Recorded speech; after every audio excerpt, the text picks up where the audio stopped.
Bienvenue sur la chaîne du Traqueur de livres. Salut aux dévoreurs de chouquettes et aux mangeurs de livres. Aujourd'hui, un coup de cœur magique. Raison obscure de Amélie Antoine aux éditions XO. Deux familles standards qui vivent de leur belle vie. Elles vont traverser des expériences que toutes les familles peuvent vivre. Les Kessler et les Mariani. Des gens ordinaires qui vivent des expériences de la vie et tentent d'avancer malgré les problèmes qu'ils rencontrent dans leur quotidien. Les Kessler viennent de bouleverser leur destin en déménageant. Yanis, le mari, voyant que sa femme, Laetitia, a commencé à s'enfermer dans son travail, à penser à un changement drastique. Il a senti qu'il était temps de changer les choses. Bien qu'il se plaise, dans la région où il a grandi avec toute sa famille, il sait que c'est son tour de faire l'effort. Il a réfléchi à tout. Il a passé au crible tout ce qui pouvait poser problème et il a répondu.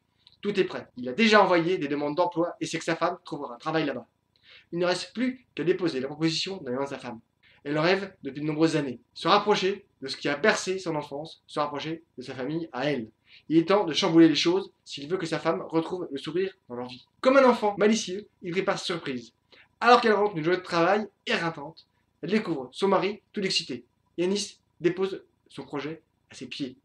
À chaque problème, il y répond. Quand vient le tour, direction des enfants, Yanis balaie de la main en lui disant qu'ici ou ailleurs, ils râleront de toute manière. Autant qu'ils râlent dans un endroit différent. Pour les Mariani, c'est un peu différent, mais tout aussi normal. Frédéric, le mari, a un poste important dans l'administration et vient d'être relégué dans un joli placard doré. Changement de mère.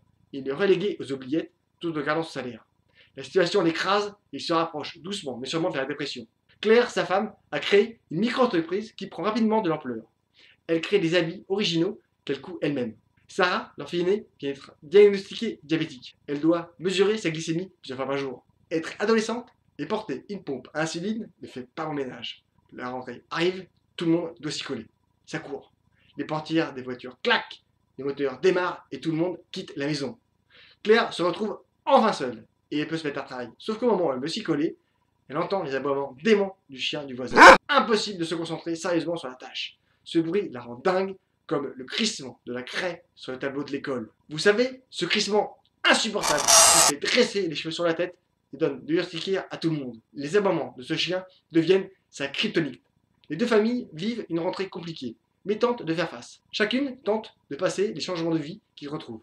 Leurs efforts leur semblent parfois insurmontables, et ils avancent coûte que coûte. Des familles ordinaires qui vivent des problèmes ordinaires en y faisant face au mieux. Et puis, patatras. Une décision drastique change la donne et va tout faire basculer. Pour le reste, il va falloir vous y coller. En révéler trop gâcherait le plaisir et franchement, ce serait vous priver.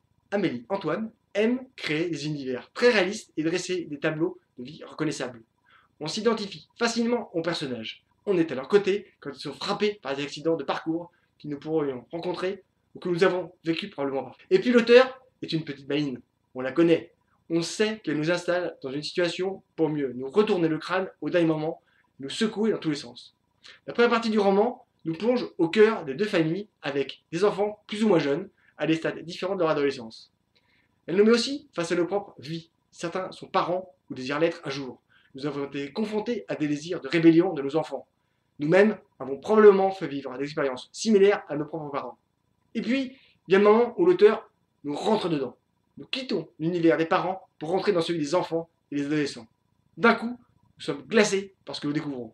Il faut lire ce roman pour voir avec quelle justesse Amélie Antoine nous fait pénétrer dans ces moments si fragiles. Elle aborde le harcèlement d'une manière très juste et franchement, c'est bouleversant. Elle décrit le syndrome d'enfermement et les barreaux psychologiques d'une prison qui se dresse. Elle décrit parfaitement la situation des victimes et parfois des bourreaux. L'aveuglement des adultes face à ce problème peut s'avérer dramatique et laisser des séquelles terribles. On suit les étapes de tous les personnages jusqu'à la toute dernière ligne. L'auteur pousse très loin le moment de la découverte en nous faisant vivre et revivre à coups de téléphone qui nous fait dresser les poils plus on avance dans notre lecture. On se retrouve à accélérer pour arriver au bout. On veut savoir. Ma seule critique se situe dans la première partie du roman. Je sais que l'intention de l'auteur est de poser les deux familles et surtout de nous installer dans une certaine situation par rapport au récit. Mais j'ai trouvé ce moment parfois un peu long. Pour le reste, j'ai été complètement emporté par ce roman qui nous laisse KO. On repose le livre en tentant de comprendre comment cela peut arriver en inspirant un grand coup pour nous dire que cela reste un roman. Mais on se souvient aussi qu'Amélie Antoine est partie de familles standards qui peuvent être nos voisins et nous-mêmes. Ce roman est à dévorer comme des chouquettes. Pour aider la chaîne et la faire évoluer, partagez si vous avez aimé ou discutez si vous n'avez pas aimé. Je répondrai à toutes vos questions. Sinon, abonnez-vous, c'est gratis, mangez chouquette et franchement, éclatez-vous. Maintenant, une petite bio de l'auteur. Amélie Antoine est née en 1984 et vit à Lille avec sa famille. Après avoir écrit son premier roman, autobiographique en 2011, Combien de temps, elle se décide pour la fiction. Elle écrit Fidèle Poste, qui est publié en 2016. Je l'ai lu et franchement, elle m'a accueilli comme une fleur. C'était une vraie belle surprise. C'est une auto-édition qu'elle a réussi à faire connaître et à signer chez un éditeur qui lui met le pélétrier. Son troisième roman, Au nom de quoi, qu'elle publie en 2016. Elle revient sur Sarah du Bataclan le 13 novembre 2015. Son quatrième roman, Conte à la que l'humour, parle d'un homme qui tente de renouer avec son fils. Il sort en format poche sous le titre Les Silences.